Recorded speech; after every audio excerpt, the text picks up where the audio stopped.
Hard news जे CEO Zulfikar Munshi सां SHO दड़ी शाहिद मेमन ऐं संदसि भाइटे पुलिस हेडक्वार्टर जे मुंशी जुनैद जावेद मेमन बदइख़लाक़ी ऐं अणवणंदड़ अल्फाज़ कढण ख़िलाफ़ ॾखण में सहाफ़ी शाहिद धारेजो जी अॻवानीअ में प्रेस क्लब ॾखण जे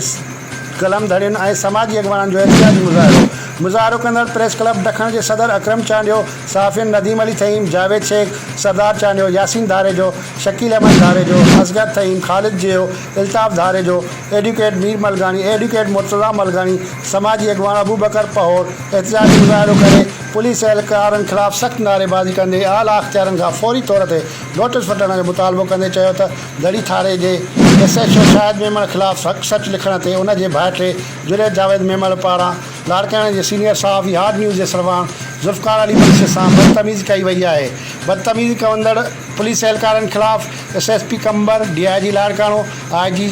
सिंध नोटिस वठी अहिड़नि शरपसंद अनासरनि खे पुलिस मां बरतरफ़ करे क़ानूनी कार्रवाई कई वञे। ॿी सूरत में एहतिजाज जो दाइरो पूरी सिंध ताईं वधायो वेंदो।